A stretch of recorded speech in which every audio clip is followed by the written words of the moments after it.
Welcome to the Winners Tackle Box, brought to you by Academy Sports and Outdoors. I'm Kenneth Grover. I'm sitting here with the winners of the Alabama Bass Trail North Division Tournament on Weiss Lake, Tim Hurst and Mark McCaig. Guys, great job today. It was a tough tournament. Tell us how your day went. Well, me and Tim both practiced a day and a half apiece in separate boats. We had an okay practice in that I had one area that I thought we could catch some fish. Right. He had an area he thought we could catch some fish, but neither one of our areas did we think had the right size fish to win.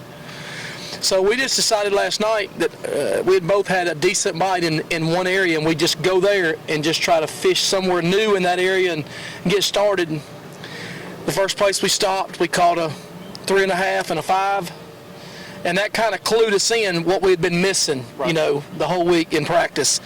I feel like a lot of fish were still spawning, and I really didn't think that would be the case here. I thought it would be a lot more post-spawn bite, and that's once we realized that this morning, we kind of started running around fishing some different areas and just run all over the place. I mean, we went all the way from upriver a good ways all the way down here to the dam. So. Right. Now, Tim, we hear a lot of guys that during practice, it's like they want to lay out their whole pattern during practice and try to duplicate it on tournament day. Obviously, you guys, from what you're telling me, didn't do that. So how does starting your day with just one area and trying to develop it during the day, how does it help you during the day? Well, I mean, in our practice, we don't actually fish what we think we might fish in the tournament. We just want to get clued in on where the fish are at. This time of year, you got post-spawn fish, and, that's kind of what we keyed on. The other day in practice, I saw a few fry garters, and, with seeing that kind of give you an idea of what's going on in the area. The place that Mark fished, the fish were a little bit different. I think they were a little bit further along. There wasn't, we didn't see any fry garters in there, but that's just kind of what we keyed on, and just kind of carried it. Well, we had to do a lot of running, and I think the key to that is when you got this many boats on the water, you got to make good decisions. And Mark, he made good decisions all day, because when we get to where we were going, there was nobody in the way.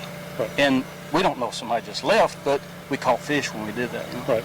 Well, starting off with a 5-pounder and a 3-pounder, yeah, I'm sure that had to really settle you down to help you get through the day. It did. Yeah, it did, for sure. And then, we caught a couple of fish, in a backwater area, but we noticed as the day went on that you could go way back in a place and maybe not get as many bites, or they were smaller, and we just kind of started feeling like that the fish were kind of moving throughout the day, and we just kind of tried to stay around the areas that we thought that the fish were. And we caught them on basically 2 baits. We caught one other fish on another bait, but really we caught the majority of our fish on 2 baits all day. Okay. Well, since we're talking about baits, let's see some of the baits that you used today. We caught them on a Spro Popping Frog. Okay. And then later in the day, when it got real tough, we caught them on a Cinco, just okay, a regular Cinco green pumpkin. What kind of cover were you targeting throughout the day? It wasn't so much the cover; it was just kind of the areas that we were fishing. The fish have been spawning here. I think when I say spawning, we kind of call anything that's in that whole process of spawning fish. It doesn't necessarily mean he's sitting on a bed, right, but I kind of thought coming into this tournament that there'd be a lot more fish way out, like on deep stuff. But right, we kind of realized as the tournament went on that there was a lot of fish still shallow. Right. We've had really strange weather this spring. We've seen it in a lot of lakes in this area. Yeah. And it seems to may have spread out that spawn cycle a little bit. So that's probably what has delayed. It is. That cycle. And I think that's what's caused this lake to fish tough, because there's fish in a lot of different stages. Right. And there's a lot of water on this lake. There's a lot of flat water for those fish. Right. When they get post-spawn, they can be 50 yards off the bank, but still be in 5 or 6 foot of water.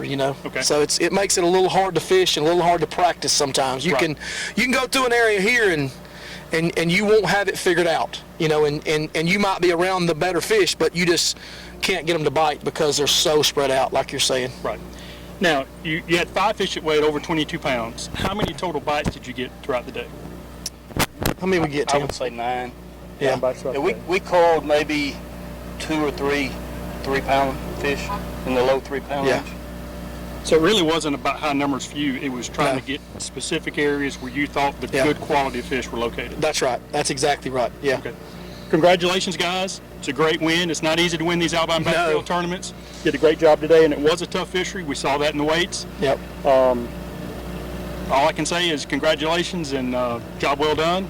Folks, before you head out on your next trip, be sure to stop by your Academy Sports and Outdoor store where you can find this gear and more.